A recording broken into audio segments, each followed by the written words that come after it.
Hello students, today I am starting chapter 13 surface area and volume exercise 13.1 question number 1। सबसे पहले हम लोग देखते हैं कि ये क्वेश्चन में हमें गिवन क्या है। तो ये क्वेश्चन में हमें ये गिवन है कि plastic box 1.5 metre long, 1.25 metre wide and 65 centimetre deep is to be made. It is to be open at the top, ignoring the thickness of the plastic sheet. Determine the area of the sheet required for making the box and the cost of the sheet for measuring 1 meter square cost ₹20। Okay, तो ये हमें question given है। तो अब देखो इसमें हम लोगों को करना क्या है। सबसे पहले हम लोग ने यहाँ पे देखा कि एक बॉक्स है। तो मैं आप लोगों को थोड़ी इन्फॉर्मेशन दे देता हूँ कि बॉक्स में आप लोगों को सरफेस एरिया और टोटल सरफेस एरिया उसका क्या होता है, लेटरल सरफेस क्या होता है, वो सब कुछ मैं आपको समझा देता हूँ।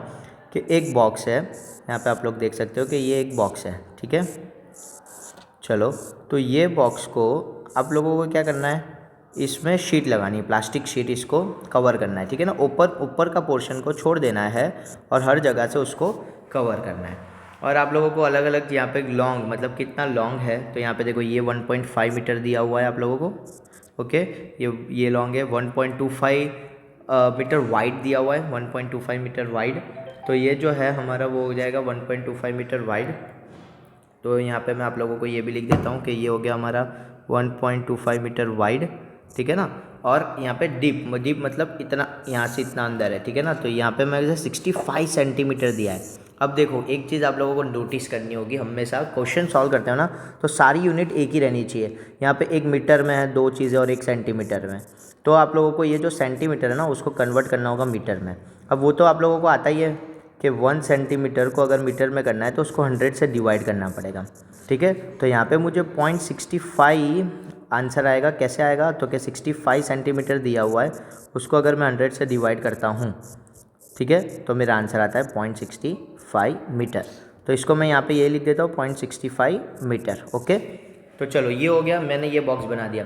अब आप लोगों को देखो एक बॉक्स है, ठीक है ना। तो बॉक्स का अगर आपको टोटल सरफेस एरिया फाइंड करना हो या फिर लेटरल सरफेस एरिया फाइंड करना हो, अब क्या होता है कि बहुत सारे स्टूडेंट्स क्या करते हैं, बहुत सारी फार्मूलाज याद रख लेते हैं और एक साथ बोल देते हैं कि इतनी सारी फार्मूलाज याद कर लो तो ये सब आप सॉल्व कर पाओगे। ऐसा नहीं, मैं ऐसा नहीं बोलूँगा। मैं आप लोगों को ये बोलूँगा कि अगर ये क्वेश्चन आपको सॉल्व करना है ना तो आप खुद से ही सोचो कि हम लोग एक एक बॉक्स को, मतलब एक एक पार्ट को सॉल्व करते हैं तो कैसे करते हैं। जैसे कि मैं एक बॉक्स ऐसा हम लोगों को दिया होता है स्क्वायर, तो आप क्या करते हो, L इंटू बी करते हो, ये दोनों को मल्टीप्लाई करते हो, ठीक है। वैसे पीछे उसका सेम टू सेम दूसरा आता है। तो L इंटू बी को, मतलब ऐसे कितने पार्ट होते हैं बॉक्स के अंदर, एक, ये टोटल कितने फेसेस होते हैं, मतलब ये पहला एक फेस है, फिर पीछे एक दूसरा फेस है, इस साइड 2 है, ऊपर नीचे 2 है, ऐसे टोटल 6 फेस होते हैं, ठीक है ना। तो 6 फेस को आपको मल्टीप्लाई करना होता है। L इंटू बी, मतलब जो भी आपको गिवन है उसको मल्टीप्लाई करना होता है। तो उस तरीके से आप लोगों को बॉक्स का आपको एरिया याद रखना होता है। तो यहाँ पे हमें सबसे पहले तो क्या दिया है, area of the sheet required, मतलब उसको कवर करना है ना, तो कितनी शीट चाहिएगी। तो देखो एक बेसिक फार्मूला मैं आप लोगों को समझा देता हूँ कि कैसे फाइंड करते हैं इसको। तो देखो सबसे पहले आप लोगों को क्या करना है कि हम लोगों को देखना है कि पाँचों साइड का एरिया कितना होगा। अगर एरिया पता चल गया तो उतनी शीट चाहिएगी, उतना पता चल जाएगा। तो आपको देखो, मैं कभी भी बॉक्स हो ना तो उसका टोटल सरफेस एरिया होता है, टोटल सरफेस एरिया, और उसका लेटरल सरफेस एरिया होता है। अब टोटल सरफेस एरिया में क्या होता है कि आप लोगों को ये देखो, इसको मैं L मान लेता हूँ, इसको मैं B मान लेता हूँ, इसको मैं H मान लेता हूँ, ठीक है ना। ये L, B और H मैंने इसको मान लिया, लेंथ, ब्रेथ और हाइट। अब देखो लेंथ और ब्रेथ आपको क्या, नीचे लेंथ और ब्रेथ होती है, तो वैसे ऊपर भी लेंथ और ब्रेथ होती है, ये भी लेंथ और ब्रेथ होती है। तो 2 बार लेंथ इंटू ब्रेथ आएगी, ठीक है। तो 2 बार लेंथ इंटू ब्रेथ। फिर टोटल, मैं टोटल सरफेस एरिया का बता रहा हूँ, हम लोगों को कितना फाइंड करना है वो देखेंगे, 2LB। फिर आप लोग देखो कि जैसे कि ये B है और ये H है, तो इस साइड का पोर्शन मैं आपको कलर करके दिखाता हूँ, अब लोगों को ज़्यादा समझ में आएगा। ये वाला पोर्शन देखो, साइड वाला पोर्शन हम लोग देख रहे हैं, लेफ्ट हैंड साइड से आप देखोगे तो ये B और H हो जाता है। तो B और H यहाँ पे भी होगा और B और H यहाँ पे भी होगा, 2 बार B और H होगा। तो यहाँ पे 2 बार B इंटू H कर दो। अब बचा क्या, तब आगे पीछे का बचा, ये L इंटू H, इसको भी मैं अलग कलर से करता हूँ तो आप लोगों को पता चलेगा। देखो ये जो येलो कलर से मैं कर रहा हूँ, तो ये क्या हो जाएगा, L इंटू एच, क्योंकि ये L इंटू एच है। तो L इंटू एच आगे भी है और L इंटू एच आप लोगों का पीछे भी है, दिख रहा है।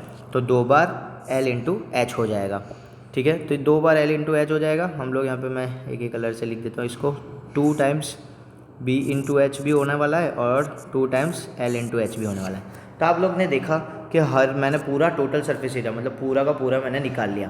तो 2 कॉमन ले लेते तो ये हो जाएगा LB plus BH plus HL या फिर LH, कुछ भी लिख सकते हो आप। मल्टीप्लिकेशन में आगे पीछे लिखते हैं तो चलता है। अब देखो इतना तो आप लोगों ने देख लिया, अब इसको फाइंड करना है, पर उसमें ऊपर का पोर्शन निकाल देना है, ऊपर के पोर्शन को कवर नहीं करना है। तो इसमें से आप लोगों को अगर मुझे जो शीट लगानी है तो मैं शीट एरिया ऑफ शीट लिख देता हूँ। एरिया ऑफ शीट जो भी निकालना होता है ना उसको निकाल देते हैं हम लोग, इसलिए ज़्यादा सोचना नहीं है कौन सा ऊपर का पोर्शन निकालना है। देखो 2 टाइम्स LB, हाँ तो देखो L और B 2 बार नहीं लेना, हमें इसको एक ही बार लेना है। क्यों एक बार लेना है? क्योंकि ऊपर के पोर्शन को हमें कवर नहीं करना है, ऐसा बोला है यहाँ पे कि देखो इग्नोर द थिकनेस और it's to be open at the top, मतलब टॉप वाला पोर्शन निकाल देना है। तो टॉप वाले पोर्शन में क्या है? L इंटू B है, तो L इंटू B को निकाल दो। तो आपका जो फॉर्मूला हो जाएगा वो हो जाएगा LB plus 2BH plus 2LH। मतलब हर एक क्वेश्चन में फॉर्मूला तो आपको खुद से ही बनानी होगी, ऐसा नहीं कि एक फॉर्मूला याद कर लिया तो ये आ गया। आपको क्वेश्चन में देखना है, कई कई क्वेश्चन में ऐसा बोलेंगे टॉप पोर्शन भी निकाल दो और बॉटम पोर्शन भी निकाल दो, पर ऐसा तो होता नहीं है। ठीक है, तो हम लोग यहाँ पे देखते हैं। तो अब हम लोगों को जो भी फॉर्मूला है, अब L इंटू B हमें क्या गिवन है, मैं सारी चीज़ें यहाँ पे लिख देता हूँ। L मुझे गिवन है 1.5 इंटू 1.25, ठीक है। फिर प्लस 2 इंटू, अब B इंटू H करना है मुझे। B इंटू H क्या है मेरा 1.25 इंटू 0.65, ठीक है।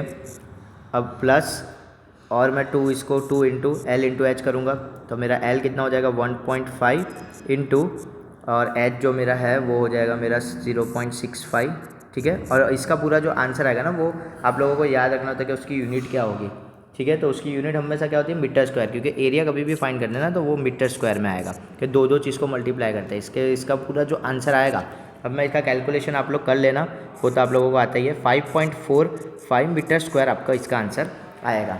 तो ये जो है ना वो आपका फर्स्ट पार्ट हो गया कि फर्स्ट पार्ट का आंसर जो है वो 5.45 मीटर स्क्वायर। बस सिर्फ इसमें इतना याद रख लेना कि ये जो फॉर्मूला है उसमें एक पोर्शन कौन सा नहीं काउंट करना है, उसको यहाँ पे 2 से मल्टीप्लाई नहीं करना और दूसरा सब एज इट इज़ रहेगा। तो ये सॉल्व करने के बाद आप लोगों को सेकंड क्वेश्चन में क्या गिवन है, आप लोगों को मैं रीड कर लेते हैं हम लोग सेकंड क्वेश्चन। कॉस्ट कितना है? कॉस्ट ऑफ द सीट अगर 1 मीटर स्क्वायर का 20 रुपया होगा तो हमारा कितना मीटर स्क्वायर है? यहाँ पे देख लो कॉस्ट क्या हो जाएगा। तो जो कॉस्ट है वो आपको यहाँ पे इजीली हो जाएगा, क्योंकि 1 मीटर स्क्वायर का आपको 20 रुपीज़ दिया, 1 मीटर स्क्वायर का 20 रुपीज़ है। तो हमारा कितना है 5.45 मीटर स्क्वायर, तो उसका आंसर क्या आ जाएगा? तो मल्टीप्लाई कर दो 20 इंटू 5.45, तो 20 इंटू 5.45 करोगे तो आपका आंसर आएगा समवॉट 109 रुपीज़ आपका आंसर आएगा, ठीक है।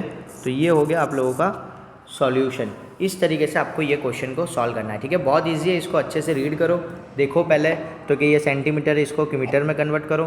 फिर ये बॉक्स की फॉर्मूला होती है, फॉर्मूला में ऊपर का पोर्शन इग्नोर करना है, तो ये जो 2 है उसको काउंट नहीं करना है। और फिर यहाँ पे मल्टीप्लिकेशन करो, एरिया निकाल लो, एरिया निकालने के बाद कॉस्ट निकाल लो। Okay, thank you.